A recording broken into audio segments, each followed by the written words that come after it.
características fundamentales del impresionismo y ahora vamos a intentar ponerlas en práctica, digamos, a partir de dos de las grandes figuras del movimiento, de los cuales he seleccionado un cuadro de cada uno. La primera figura no podía ser otra, seguramente, que Claude Monet, porque en este sentido Monet, digamos que fue el impresionista por antonomasia, fundamentalmente porque cuando el movimiento entra en crisis, Monet, estoy hablando de la década de 1890, Monet va a pretender llevar a cabo el movimiento hasta las últimas consecuencias. El cuadro que he elegido es un cuadro anterior, es un cuadro de 1873, que es el Boulevard de Capuchin. Bien, ¿por qué he elegido este cuadro? En 1873, mientras los impresionistas están buscando un lugar para celebrar su primera exposición, que será el año siguiente, acuden al taller de fotografía del fotógrafo Pierre Nadar. Y Monet lo que va a hacer en este cuadro es, precisamente siguiendo el ejemplo del éxito que había tenido la fotografía aérea de Nadar, él nos va a proponer una imagen aérea también. Él va a sacar el caballete al balcón del segundo piso y nos va a mostrar una panorámica en picado de uno de los principales bulevares de la época.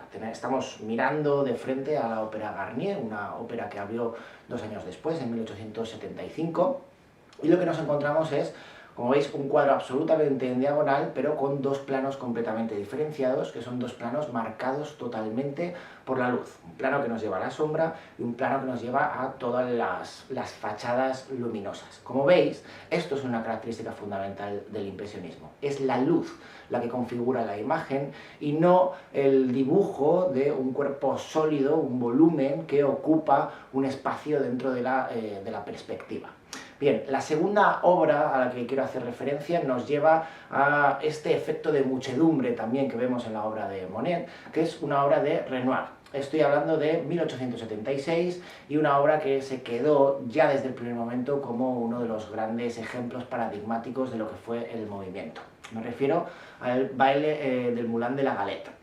En esta obra, Renoir nos sube, digamos, a una especie de mesa dentro de lo que es todo este merendero y nos encontramos ahí en un lugar donde se bailan polcas los fines de semana y donde se produce el disfrute de la clase media parisina, de la cual forman parte los artistas del movimiento.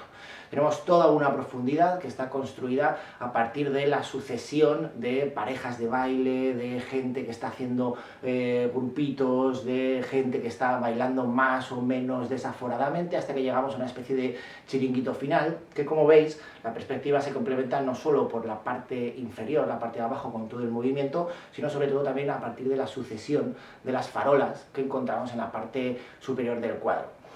Fundamental dentro de este movimiento fue, como digo, la luz.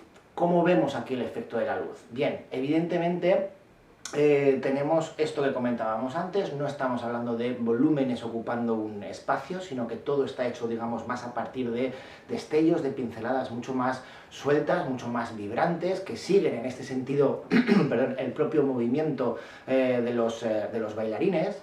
Pero, además, si os fijáis, tenemos pequeñas manchas, que son las manchas manchas de luz que emergen entre los puntos dentro del techo de hojas de parra que tenemos en la parte, lo que estaría encima de nosotros. Claro, ahí aparecen, digamos, rayos de sol que van iluminando a partir de pequeñas manchas todo el espacio pictórico. Además, dentro de lo que es las escenas de muchedumbre, de gente normal como nosotros, Renoir hace algo que también va a ser muy típico del movimiento, y es introducirse a sí mismo y, digamos, a sus allegados, a sus amigos, dentro de la propia composición. En este caso los tenemos en el primer plano, siendo el propio Renoir el que aparece más a la izquierda. Como veis, todavía un Renoir bastante joven, pero un Renoir que está llegando en ese momento a la cumbre, ya no solo de su carrera, sino de todo lo que va a ser el movimiento y de las líneas fundamentales que se habían marcado a partir de este concepto que desarrollábamos en vídeos anteriores, que era el concepto de modernidad. Es decir, vivimos en una sociedad urbana, vivimos en una sociedad con progresos tecnológicos, con progresos técnicos, y vivimos en una época en donde todo va cada vez más rápido. Esto era algo que le llamaba muchísimo la atención a Baudelaire, y es precisamente este movimiento tan fugaz lo que van a representar los impresionistas. Estas dos obras me parecen plenamente características de todo esto que va a intentar el movimiento.